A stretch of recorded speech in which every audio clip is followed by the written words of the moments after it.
Bine v-am găsit, dragii mei din Zodia Taur, oriunde v-ați afla.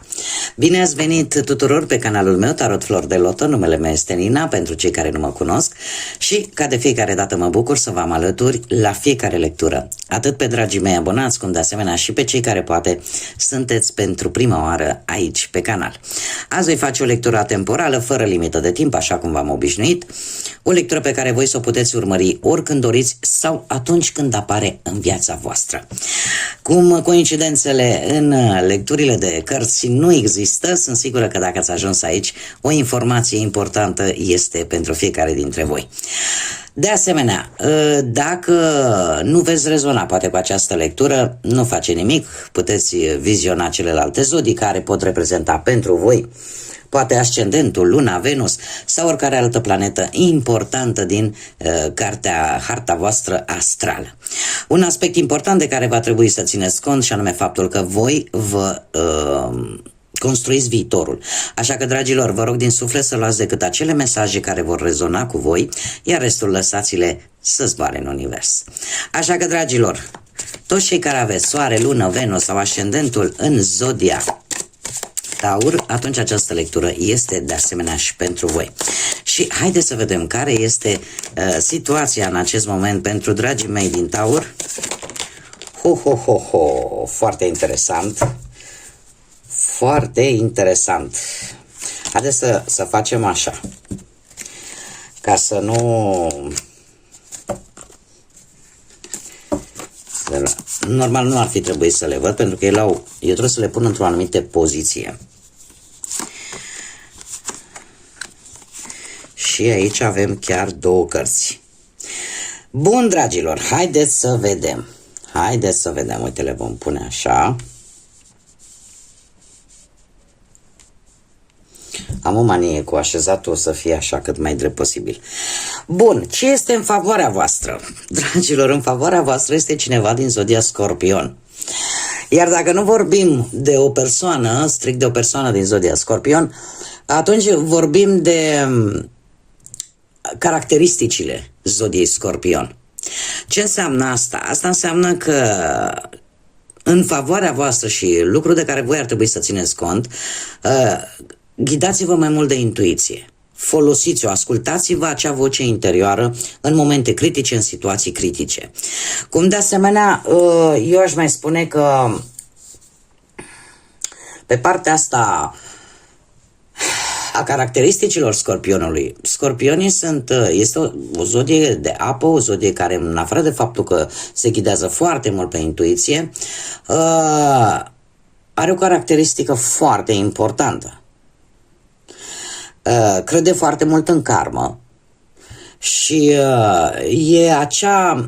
cred că e printre, dacă nu singura zodie din întreg horoscop, din întreg zodiacul de fapt, care reușește să se transforme, care reușește, indiferent cât de grea este viața, de fiecare dată se scutură de praf de acolo din țărână de unde e călcat în picioare și renaște de fiecare dată. În general, Scorpionii duc o luptă foarte intensă de-a lungul întregii lor vieți.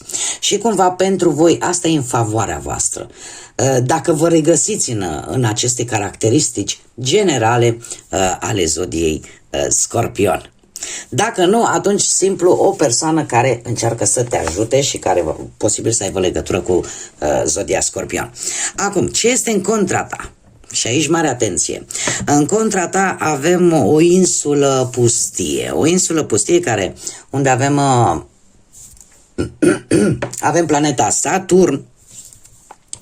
Planeta Saturn care vine și spune în felul următor: trebuie să înveți o lecție de viață.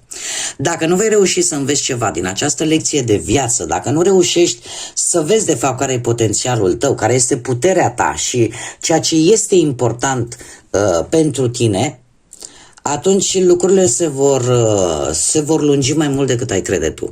Pentru că Saturn, ca și planetă, ne vorbește de perioade lungi de timp, cum de asemenea ne vorbește și despre posibil îmbunătățiri reușite, dar, mare atenție, pentru a avea aceste reușite și îmbunătățiri, voi trebuie să învățați o lecție importantă.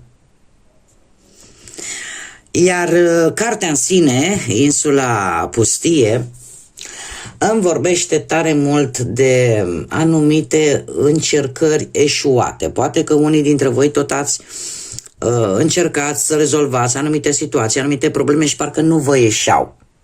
Și cumva v-ați cam dat bătuți. Aici intervine de fapt lecția de viață. În momentul în care încerci un lucru, dar nu schimbi metoda sau nu schimbi ceva, că de fapt Saturn asta te îndeamnă. Îți pune anumite situații în cale pe care logic că va trebui să le rezolvi. Dar în momentul în care încerci o dată, de 2 ori, de 10 ori, dar nu schimbi ceva în modul în care încerci, atunci lucrul ăsta se va tot repeta. Și aici intervine de fapt acea lecție învățată. Dacă voi veți reuși să vă învățați bine lecțiile pe care le aveți fiecare în viața voastră, atunci Saturn într-adevăr poate deveni benefic. Dar mare grijă, pentru că unii dintre voi sunteți destul de la pământ cu moralul, sunteți destul de vă simțiți foarte singuri și nu trebuie să fie așa. Care este surpriza voastră sau care este concluzia, răspunsul așa per general? Avem Zodia Berbec pentru unii dintre voi. Este cineva poate important sau are o relevanță importantă în viața voastră, Zodia Berbec, cum de asemenea avem și frumusețe. Îl avem pe Jupiter. Pe Jupiter, care ne vorbește de expansiune. Și de asemenea Jupiter vine și cu foarte multă încredere. Deci surpriza care, să zicem, ar veni în următoarea perioadă ar fi aceea că vei reuși într-un final, da, să ai mai multă încredere în tine, să ai mai multă încredere în forțele tale, să te gândești, cum să spun eu, la expansiune, să te gândești să te dezvolți și e posibil unii dintre voi chiar să vă gândiți, nu știu, să studiați ceva sau să faceți anumite călătorii. Cert este că vreți să vă extindeți, da? Vreți să mergeți într-o direcție, cum să spun eu, bună pentru voi. Cartea în sine, frumusețe, îmi vorbește tare mult de realizări, da? Și de multă speranță, da? De îmbunătățiri. Iar probabil că Zodia Berbec cumva are vreo legătură. Dacă nu vorbim de o persoană, putem vorbi de cineva care poate,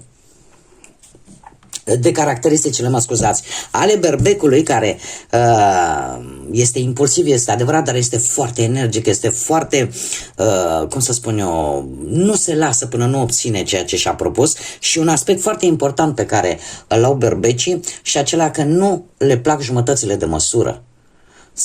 Este o zodie foarte hotărâtă, o zodie care nu acceptă pe oricine și oricum în viața lor, da? Tocmai pentru că sunt dispuși să facă tot ceea ce este necesar pentru ca visul lor, pentru ca planul lor să funcționeze. Și cumva e posibil ca și voi să împrumutați caracteristicile acestei zodii, sau poate pur și simplu există în viața voastră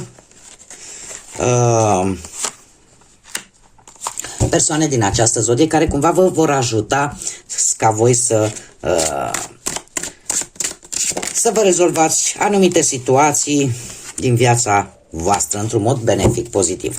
Haideți să vedem pe partea asta a muncii. Doamne, cum se întorc cărțile una după alta. Dragilor, pe partea profesională de carieră avem un 5 de monede. Un 5 de monede a traversat în ultima vreme, într-un trecut nu foarte îndepărtat, aș spune, o situație destul de complicată, aș spune eu, cu acești 5 de monede. De ce?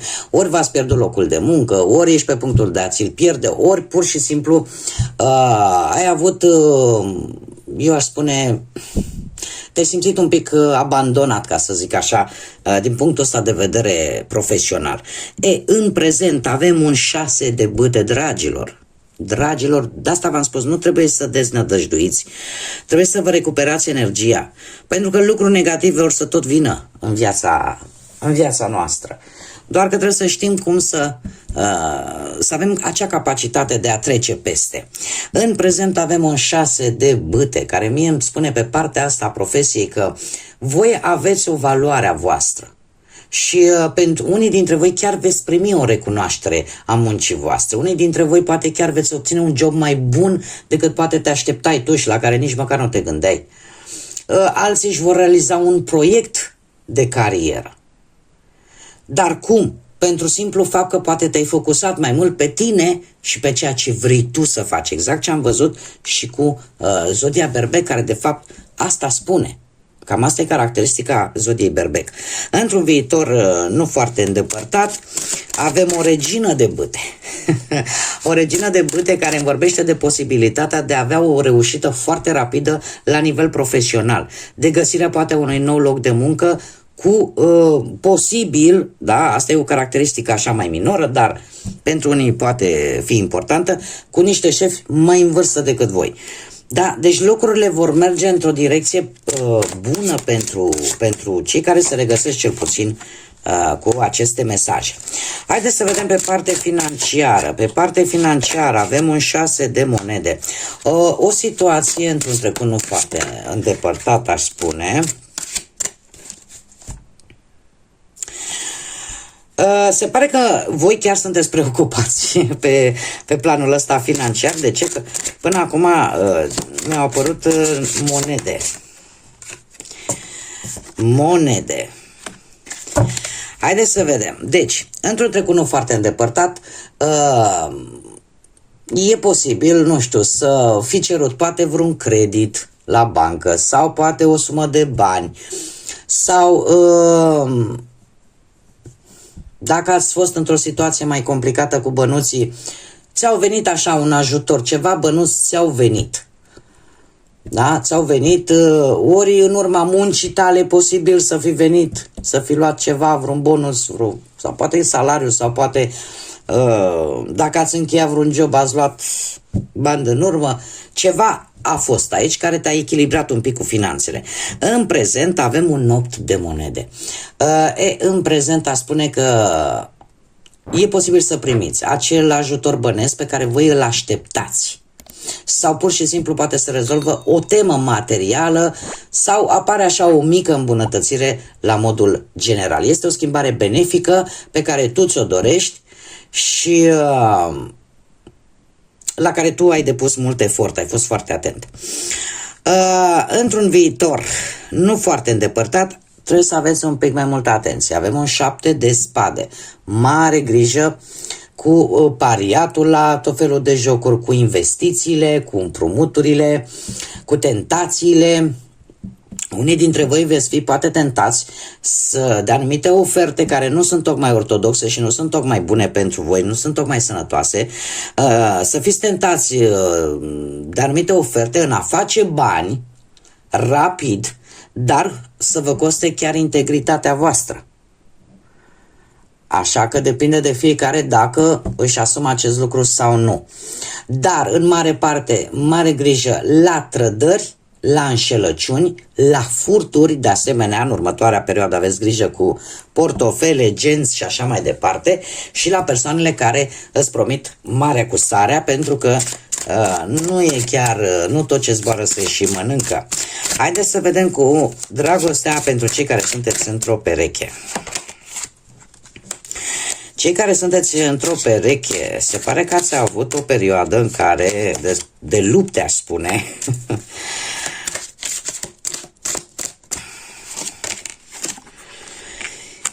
bun, dragilor, dragi, cei care sunteți într-o relație, avem un 9 de bâte. Un 9 de bâte care pe partea asta, dragoste mie, îmi spune că trebuie să...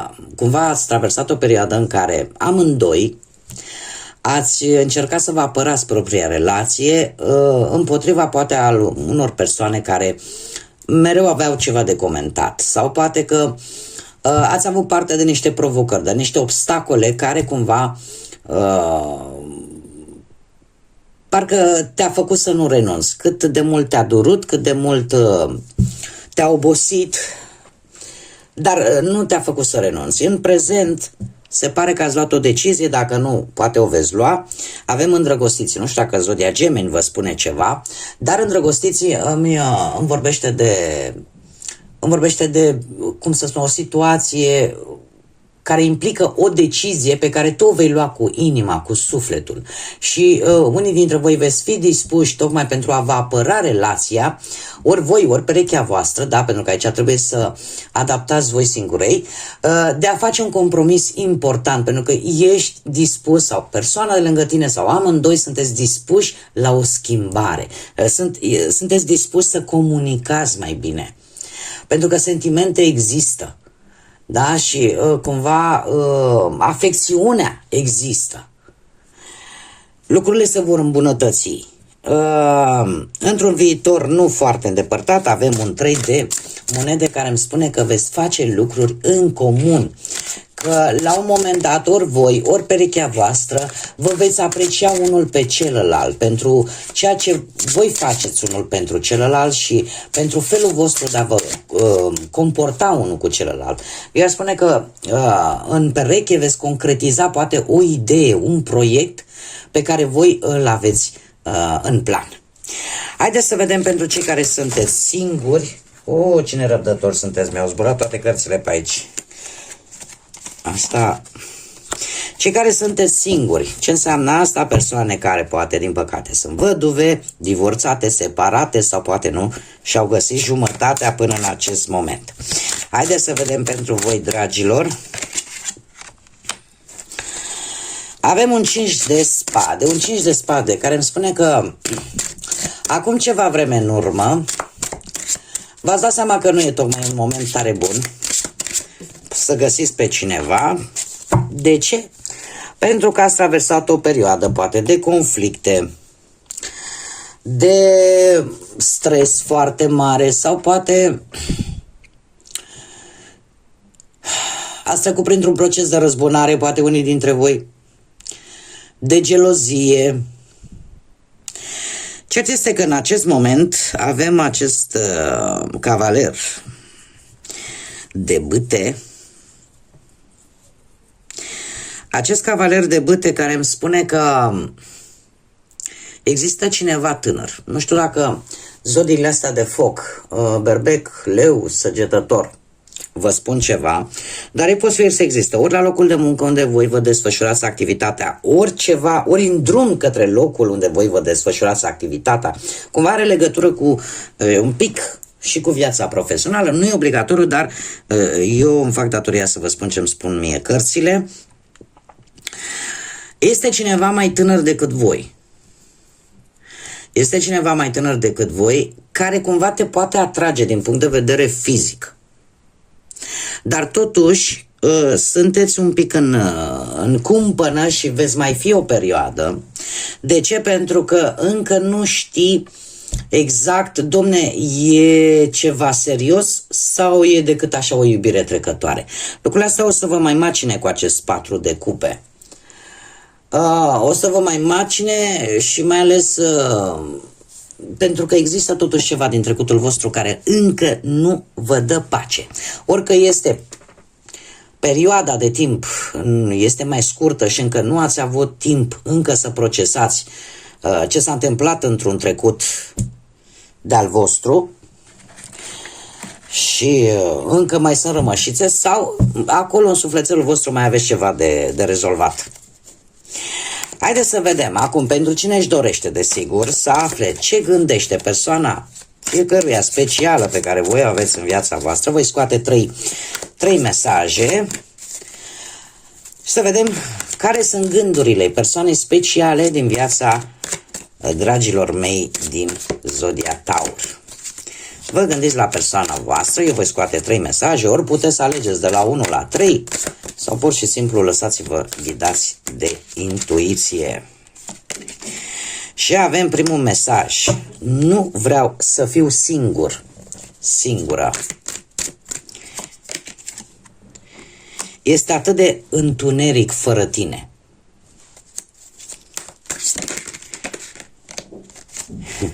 Și aici, sigur, e vorba de un bărbat Eu sunt bărbatul. Cu semnul exclamării, asta îmi spune că este cineva foarte ferm, foarte hotărât și care probabil că și foarte orgolios, foarte mândru. Sau poate și un pic narcisist, de ce nu? Bun, dragilor, haideți să mai scoatem un mesaj general pentru toți dragii mei din Taur, un mesaj general din grădina magică pentru toată lumea. Și avem iertare. Florile strivite încă mai pot da miros. Este un îndemn pentru aceia dintre voi care încă vă luptați să iertați pe cineva. Încă vă luptați în interiorul vostru să există ceva acolo care vă frământă și parcă nu vă lasă să mergeți înainte. Așa că, dragilor, mesajul grădinii magice este acesta. Încercați totuși, nu trebuie neapărat să vă duceți fățiși în fața respective persoane, că poate e posibil, și mie mi s-a întâmplat, e posibil poate să fie atât de supărat pe cineva care nici măcar nu mai există în planul ăsta terenal, care a urcat într-un plan astral, dar tu să ții acea supărare în tine, indiferent despre ce vorbim, despre ce fel de persoană vorbim, că e în planul astral, că e în plan terenal, iartă-o în interiorul tău. Pentru că în momentul în care o vei face, te vei elibera. Vei simți efectiv că te eliberezi de o mare, mare povară. Cam asta este mesajul grădinii mistice, grădinii magice. Eu vă mulțumesc ca de obicei pentru prezență, vă mulțumesc tare mult pentru toate gesturile minunate pe care le faceți de fiecare dată prin intermediul like-urilor, comentariilor, distribuirilor. Îi invit de asemenea pe toți cei care încă nu s-au abonat, dacă ați rezonat, dacă vă plac acest gen de lecturi, nu ezitați, eu vă aștept cu mare drag aici să vă abonați, cum de asemenea vă invit în continuare să nu uitați de like-uri, de distribuiri, de comentarii, pentru că aceste lucruri, atât poate pentru unii atât de nesemnificative, totuși sunt importante în dezvoltarea acestui proiect, în așa fel încât el să ajungă la cât mai multe persoane care ar putea avea nevoie de aceste mesaje pe care cărțile ni le oferă. Așa că, dragii mei, până data viitoare, când ne vom reîntâlni, numai bine vă doresc multă energie pozitivă și, ca de obicei, să fiți iubiți, dragilor.